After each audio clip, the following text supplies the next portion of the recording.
करूं? मम्मा तो सो रही है, उठाऊं या ना उठाऊं?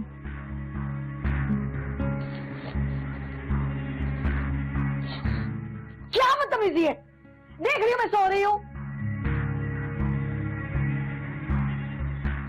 अब खुद बन के क्यों खड़ी हो? कुछ बोलो। मम्मा आज स्कूल में पेरेंट्स मीटिंग है और मेरी टीचर आपसे मिलना चाहती हैं। पेरेंट्स प्रोग्रेस के बारे में बात करें। अच्छी ही प्रोग्रेस होगी, फीस देते हैं उन्हें, तो क्या इतना ध्यान नहीं रखेंगे टीचर्स?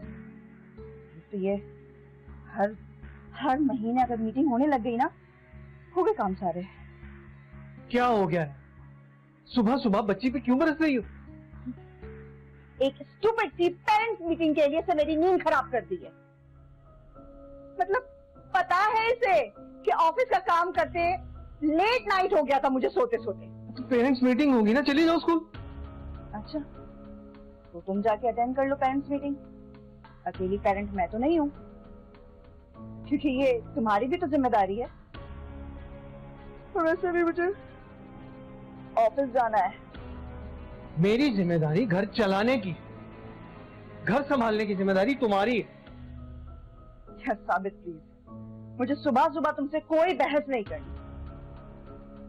शैनिला, शैनिला, शैनिला। जी जी जी माम दीदी। कहाँ मर गई थी तुम? अर्शी बेटा का लंच बॉक्स तैयार कर रही थी। अच्छा ठीक है, अर्शी को स्कूल छोड़ने जा रही हो ना, उसकी टीचर से भी मिल लेना।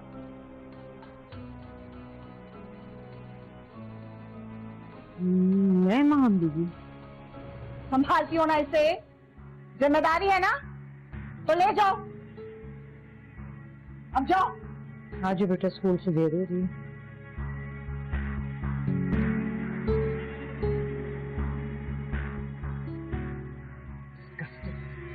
From the very first day उनके घर में कुछ ऐसा सेटअप होता है कि वो एक केयर टेकर रख देते हैं और नैनी या हाउसमेट टाइप का एक उनके पास बंदा बंदी होता है, कोई फर्द जो उस बच्चे को लुक आफ्टर करता है। बच्चा और अपने सराउंडिंग में देखता है, चीज़ों को ऑब्जर्व करता है, तो उसको फिर दूसरे लोग नज़र आते हैं सोसाइटी में, रिश्तेदारों में, और उन चीज़ों को वो इनडायरेक्टली वो चीज़ें उसके माइंड में जाना शुरू होती हैं। उसके नतीजे में होता ये है कि बच्चा फिर आहिस्ता आहिस्ता चीज़ों को नोट करता है कि इस बच्चे की तो जो वालदा हैं यानी मॉम हैं वो बहुत ज़्यादा करीब हैं, फादर बहुत ज़्यादा करीब हैं, प्यार करते हैं, हग करते हैं, टाइम देते हैं, लेकिन मेरे साथ ऐसा नहीं होता। मुझे हफ्ते में एक दफ़ा ही टाइम मिलता है, मुझे रात में चंद मिनट के लिए ही टाइम मिलता है। तो इससे फिर बच्चे के अंदर वो फ्रस्ट्रेशन का लेवल डेवलप होना शुरू होता है, बच्चा कंपैरिजन की तरफ जाता है। अरे देखेंगे जवाब सही है क्या? बिल्कुल ठीक लिखे। फिर टीचर ने तो क्यों काटा है? अरे नहीं, आप गलत जवाब को सही कह रही हैं, मार पड़वाएंगी क्या? अरे 2000 जमाते पढ़ी हुई हूँ मैं। आजकल की पढ़ाई तो तोबा बहुत मुश्किल है। अब मेरे होते हुए तुम्हें कौन मार सकते? किसी की हिम्मत है जो तुम्हारी तरफ आंख उठा के भी देखे?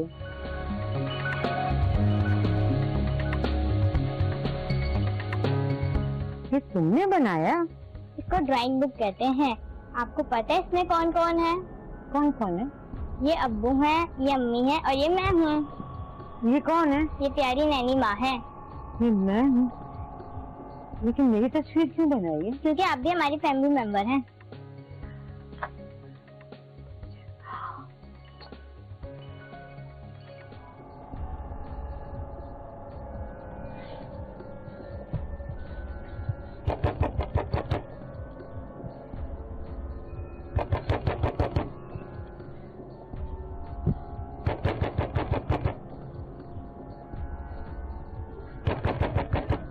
और जिसके रात को 4 बजे भी सुकून नहीं है।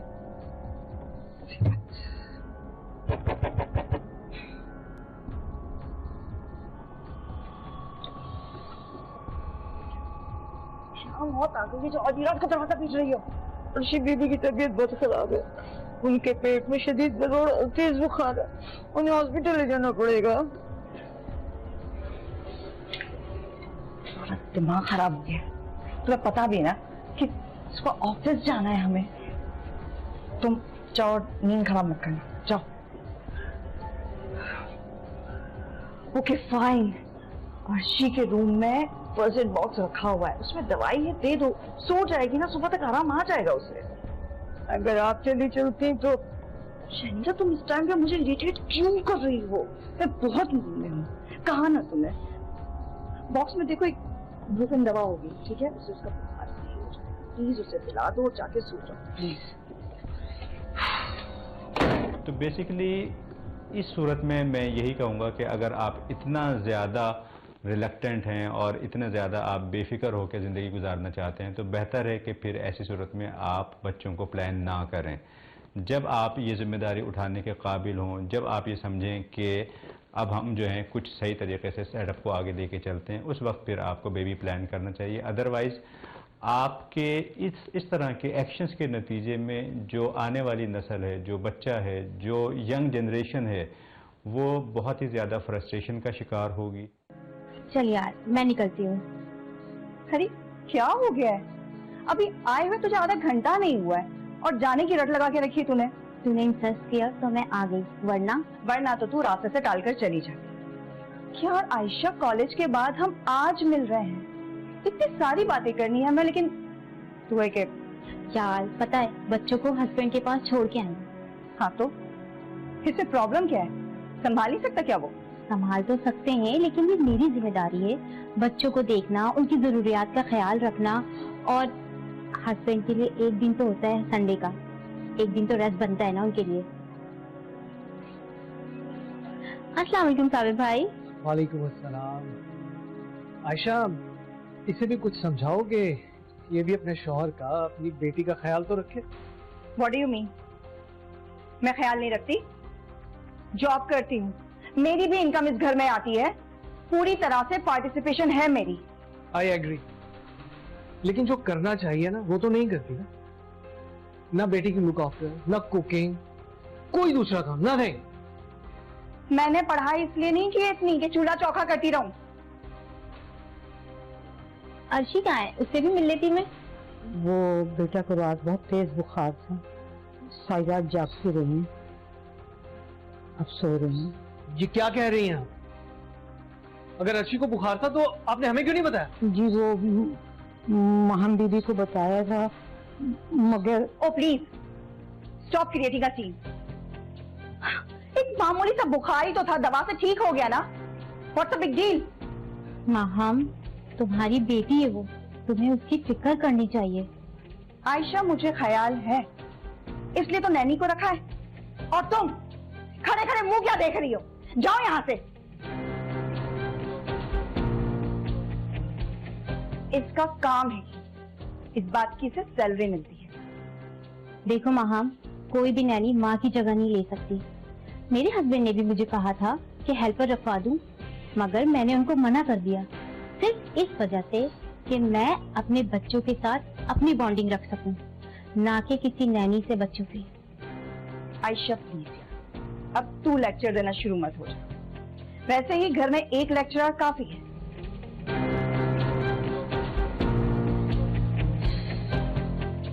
चल यार माहम, मैं चलती हूँ, हस्बैंड और बच्चे वेट कर रहे होंगे मेरा, और वैसे भी खाने का टाइम हो गया है। अपना बहुत सारा ख्याल रखना, फिर मिलेंगे। अल्लाह हाफिज।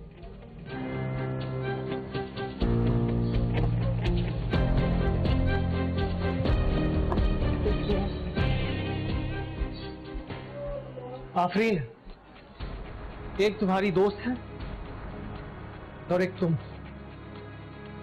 जिसे कोई फिक्र ही नहीं। साबिर, तुम इतना ओवर रिएक्ट क्यों कर रहे हैं? मामूली सा बुखार ही तो था ना, मौसम बदलता है तो हो जाता है। बाहर के मौसम का तो मुझे नहीं, लेकिन मेरे घर का मौसम ठीक नहीं। कैसी माँ? जाके उन माओं से पूछो जो औलाद के लिए तरस रही हैं। तुम्हें तो अल्लाह ने बेटी दी है, लेकिन तुम हो कोई फिक्र नहीं, कोई फर्क ही नहीं पड़ता। हो सीरियसली? तुम्हें फिक्र है तो ठीक है, अर्शी के पास घर में तुम रहो, घर का खर्चा मैं चला लूंगी, तुम्हें ऑफिस जाने की जरूरत भी नहीं है। अगर कोई भी शख्स कोई गलत काम करता है तो कहते हैं कि आप उसको अकेले में अगर बताएंगे, समझाएंगे तो उसकी इस्लाह करेंगे, और अगर सबके सामने बताएंगे तो आपने उसके उस मर्ज को, उस खराबी को, उस बीमारी को, उस बुराई को और ज़्यादा बढ़ा दिया। तो इस स्टोरी में भी इसी तरह से होता है कि वो उसकी फ्रेंड के सामने ही उसको कहता है कि इसको आप समझाएं। तो बेसिकली इस तरह की सिचुएशन में होगा क्या कि वो खातून तो पहले ही बच्चे को तवज्जो नहीं दे रही, अब वो और ज़्यादा घर की तरफ से भी बदजन हो जाएगी, अपने शौहर की तरफ से भी उसका जो बिहेवियर है वो नेगेटिव हो जाएगा। होना ये चाहिए कि कोई भी ऐसी सिचुएशन है तो आप अकेले में बताएं, थोड़ी सी काउंसलिंग करें, और जो कंपैरिजन है वो नहीं करना चाहिए। यानी आप समझा भी रहे हैं तो आप इस तरह से ना कहें कि आप उसको देखो वो कितने अच्छे से लेके चलती है, क्योंकि कंपैरिजन से भी नेगेटिविटी पैदा होती है माइंड में।